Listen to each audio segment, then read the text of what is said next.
Very good morning to all students. Today date is 21st January, class 9th. Subject is political science, and in political science we are discussing about electoral politics. In this chapter we understood different things such as what is an election, why we need elections, how elections are contest, and how election commission work, what is the voter list, what is the universal franchise, and how the nomination of candidates is done, and what is a ballot paper, what is a EVM, and what is a polling booth, so many things, and what are the code of conduct of laws. तो ये सारे कुछ points जो हैं इस chapter में हमने discuss किए हैं। उधर से एक बार आप लोग फिर से समझ लें जिससे कि आप कुछ चीज़ें भूलें ना। तो क्या है, फर्स्ट है कि इलेक्शन, तो election is a process by which we choose our representative. Election क्या है, इलेक्शन एक ऐसी प्रोसेस है जिसके द्वारा हम अपने रिप्रेजेंटेटिव को चुनते हैं। In this chapter we also discuss a case study of Haryana.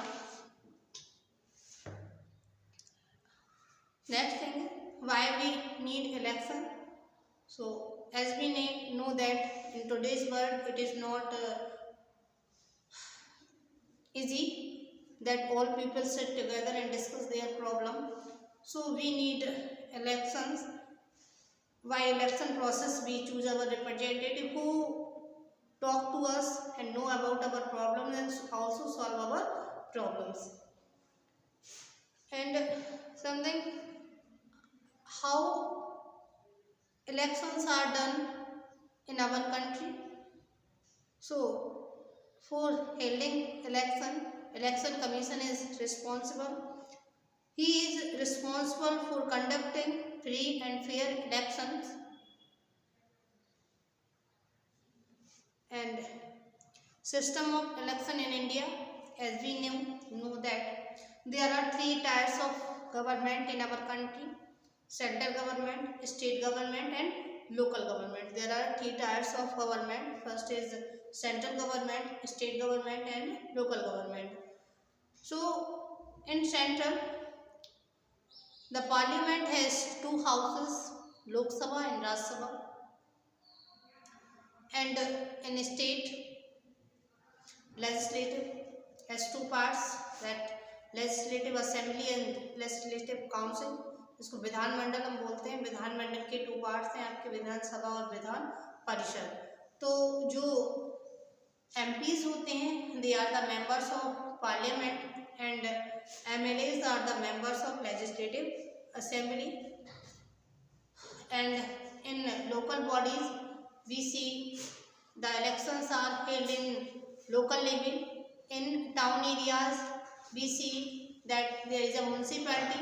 In big cities there is a municipal corporation, and the head of the municipal corporation is known as the mayor, and the head of the municipality is known as the chairman. After that we see that the town is divided into many wards, and the head of that wards is called as member. And in the same way, village areas, pradhans are nominated, or we also understand about the constituencies. What is a constituencies? So I have told you that during the election period the whole country is divided into 543 election constituencies. यानी कि जब आपके central election held होते हैं तो जो पूरा का पूरा देश है वो 543 इलेक्शन कॉन्स्टिट्यूंसीज में डिवाइडेड हो जाता है। और इन state the whole area is divided into many constituencies. As we take the example of UP, so during the election period the whole state is divided into 80 constituencies, and from these constituencies a member is elected. In some constituencies, some seats are reserved for the SC, ST and OBC candidates and also for women, है ना. In central, in Lok Sabha elections, 84 seats are reserved for SC candidates and 47 seats are reserved for the ST candidate, and 1/3 seats are reserved for the women candidates. Voter list. Every citizen who has completed the age of 18 is eligible for casting their vote. So, voter list is a set of paper in which the name of the candidates who are eligible for voting are mentioned. यानी क्या है, paper पे लोगों के नाम लिखे हुए होते हैं जो कि वोटिंग के लिए एलिजिबल हो गए, वैध माने जाने लगे.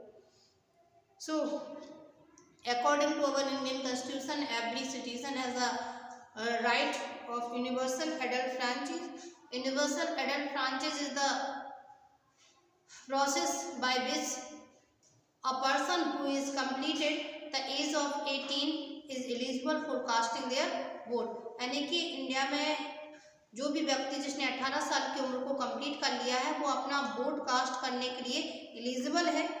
Now next procedure is nomination of candidates. How are candidates are nominated for election या for casting their votes. As I told you that the person who has completed the age of 18, he or she can cast their vote, and every person who has completed the age of 25, they can contest election and party provide them ticket, and the person who is willing for contesting election, he has or she has to deposit some security. So next question is there any criteria for education qualification of candidate? So answer is that there is no criteria for a person for contesting election. There is not compulsory any educational qualification. यानी कि अगर कोई भी व्यक्ति जो elections को fight करना चाहता है उसके लिए कोई एजुकेशनल क्वालिफिकेशन नहीं है. If any criteria is mentioned that is against our constitution. Now election campaign. I have told you that before the elections the parties make different policies and program and make promises to people. If they come in power, they will fulfill their needs. And some slogans are also given by the party, such as Garibi Hatao, Shape Democracy, and so many. Now, next thing is code of conduct and laws. So, to regulate election campaign, every political party or candidates should have to follow some code of conduct or laws. First is parties should not bribe or threaten the voters. Parties should not bribe or threaten the voters.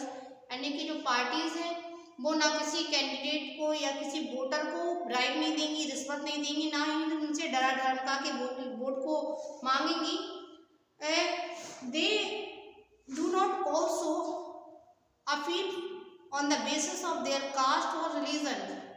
ये लोग जो है वो अपने धर्म के नाम पे और जाति के नाम पे भी वोट को नहीं कास्ट करवाएंगे. And they do not use the government resources for the election campaign. And the parties should not expand more than 25 lakh in for the central election या Lok Sabha election. And 10 do not use more than 10 lakh for state elections. कि कोई भी party जो है Lok Sabha election में party election campaign के लिए 25 लाख रुपए से ज़्यादा नहीं खर्च करेंगे लोकसभा इलेक्शन में, और 10 लाख रुपए से ज़्यादा खर्च नहीं किए जाएंगे स्टेट इलेक्शन में. ठीक है. और नो पार्टी और no candidate can use the place of worship for campaign.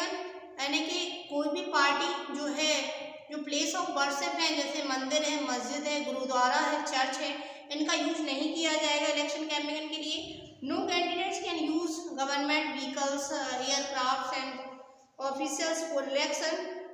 And some one important thing is also that once election commission is announced the date of election, that no new program, no new agendas, no new policies were introduced by the party। कोई भी नया programme, नई policy, नया agenda जो party के द्वारा नहीं introduce करवाया जाएगा अगर एक बार इलेक्शन कमीशन के द्वारा जो है चुनाव की डेट को घोषित कर दिया जाता है। पोलिंग और काउंटिंग ऑफ वोट्स, तो during at the day of election the candidates go to the polling booth and they cast their votes to the party which they want to come in power। So once voters go inside the booth, the election officer identify them by their voting card, voting ID card, Aadhaar card, driving license, and a symbol or a mark is put on their finger। और जब वो अपना vote cast कर लेते हैं तो उनके finger पे क्या किया जाता है, एक मार्क को बनाया जाता है। And olden time the elections were held by a ballot paper। तो ballot paper क्या है? Ballot paper is a piece of paper in which symbols and the name of the candidates is mentioned, that is known as the ballot paper। But nowadays EVM machine plays the role of ballot paper। EVM machine electronic voting machine के द्वारा जो है vote conduct करवाए जाते हैं। And for all these things, independent election commission are conducted, or election commission is independent। और जो election commission है वो इंडिपेंडेंट होता है, इनके ऊपर किसी का भी दबाव नहीं होता है। Now challenges to free and fair election, as I have told you that election commission is responsible for conducting free and fair election। So what are the challenges to free and fair election? So candidates and parties with a lot of money may not be sure of their victory, but they do enjoy a big and unfair advantage over smaller parties and independent candidate. क्या है कि lots of money को spend करने के बावजूद भी जो candidates हैं उनके साथ में श्योरमेंट नहीं होता है कि वो जीतेंगे ही, और इसके लिए उनके द्वारा अनफेयर मीन्स का यूज किया जाता है। Some candidates with a criminal record are able to secure party ticket from major party. और कुछ ऐसे भी कैंडिडेट्स होते हैं जिनका बैकग्राउंड क्रिमिनल बैकग्राउंड होता है, वो अपने इस बैकग्राउंड के द्वारा पॉलिटिकल पार्टीज के द्वारा उन्हें टिकट मिल जाता है, वो इलेक्शन को कॉन्टेस्ट करते हैं और अपने मसल्स पावर के द्वारा के दम पे भी इलेक्शंस को बिल कर लेते हैं। Some families tend to dominate political parties tickets and distribute to each relative, यानी कि in some cases we also see that in political parties dynastic succession is going on. क्या चल रहा है? डायनेस्टिक सक्सेशन चल रहा है, पीढ़ी दर पीढ़ी। हम देखेंगे कि नेता का बेटा नेता, जैसे कि मैंने आपको फ्रेंच रेवोल्यूशन में बताया था, राजा का बेटा राजा।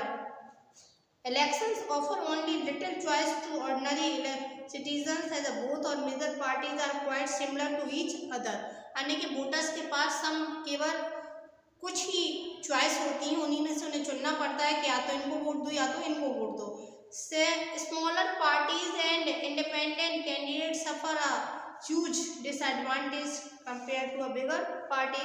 और जो स्मॉलर पार्टीज होती हैं जिनके पास ज़्यादा पैसा नहीं होता है, और कुछ ऐसे कैंडिडेट्स होते हैं जो इलेक्शंस में ज़्यादा पैसा नहीं खर्च कर पाते हैं, तो अधिकांश देखा क्या जाता है वो इलेक्शंस को लूज कर देते हैं। तो इस तरीके से आपका जो ये चैप्टर्स है, चैप्टर 1 कंप्लीट हो गया, और ये काफ़ी इंपॉर्टेंट चैप्टर है। किस पर्सपेक्टिव में? हमारे देश की जो पॉलिटिक्स है उसको समझने के पर्सपेक्टिव में कि क्या होती हैं सारी चीज़ें, कैसे हम वोट को डाल सकते हैं, क्या सभी व्यक्ति इलेक्शंस को लड़ सकते हैं। तो आंसर क्या मिलता है कि हाँ, कोई भी व्यक्ति जो चुनाव लड़ने का इच्छुक है, कोई भी व्यक्ति चुनाव लड़ सकता है। केवल एज क्राइटेरिया रखा गया, एजुकेशनल क्वालिफिकेशन भी नहीं रखी गई है, और कि मतलब ईवीएम मशीन क्या होती है, हमारे जो गवर्नेंस के टायर्स हैं वो कितने टायर्स में डिवाइडेड है, स्टेट में कितने स्टेट्स में डिवाइडेड है, कॉन्स्टिट्यूएंसी क्या होती है, ये सारी चीज़ें इस चैप्टर में हमने पढ़ी हैं। और मैं आशा करती हूँ कि आपको ये सारा चैप्टर और ध्यान से समझ में भी आया होगा। तो इस चैप्टर्स की कुछ इम्पॉर्टेंट जो पॉइंट्स हैं वो मैं आपको नेक्स्ट वीडियो में नोट करवाऊँगी। और ये जो चैप्टर्स में मैंने जो भी पॉइंट्स आपको बताए हैं, उन पॉइंट्स को आप एक बार फिर से घर पे अच्छे से रीड करने के बाद कल मैं जो आपको कुछ और पॉइंट्स यहाँ पे लिखवाऊंगी उनको लिखना है और ज़रूर ही याद करना है। क्योंकि मैं शुरुआत से लेके एंड तक आपको एक ही चीज़ बोलती आ रही हूँ कि अगर आप 9th क्लास में अपने चैप्टर्स को क्लियरली पढ़ेंगे, ध्यान से पढ़ेंगे, तो 10th के सारे टॉपिक आपको समझ में आने वाले हैं। अदरवाइज अगर आपने ध्यान से नहीं पढ़ा तो आपके लिए काफ़ी डिफिकल्ट पड़ जाएगा 10th के चैप्टर्स को समझना, ठीक है ना। यानी कि एक स्टेप के बाद ही दूसरा स्टेप लेते हैं। जैसे मान लीजिए कि हमें इंग्लिश पढ़नी सीखनी है, तो क्या होगा, उसके लिए तो पहले हमें इंग्लिश के अल्फ़ाबेट्स ही सीखने पड़ेंगे ना। पहले ABCD सीखेंगे, फिर फोनिक साउंड सीखेंगे, तब जाके हमें इंग्लिश पढ़नी आएगी। अगर हम सोचें कि सीधे हम इंग्लिश पढ़ लें तो ये हमारे लिए काफ़ी डिफिकल्ट होगा। तो इसीलिए जो भी चैप्टर्स आपको 9th में पढ़ाए जा रहे हैं उनको आप ध्यान से समझिए। कुछ चीज़ें कोरिलेट करके समझी जाती है, सेम ऐसे ही आपका SST में भी है। आप जितना कोरिलेट करके समझते चले जाएंगे उतना ही आपके लिए ईजी होगा। क्योंकि यहाँ पे हम हिस्ट्री में भी हम ये देख रहे हैं कि जो हम हिस्ट्री पढ़ रहे हैं वो हम कौन सी वर्ल्ड हिस्ट्री पढ़ रहे हैं, ना कि इंडियन हिस्ट्री पढ़ रहे हैं। तो इसको कोरिलेट करके ही पढ़ना होगा।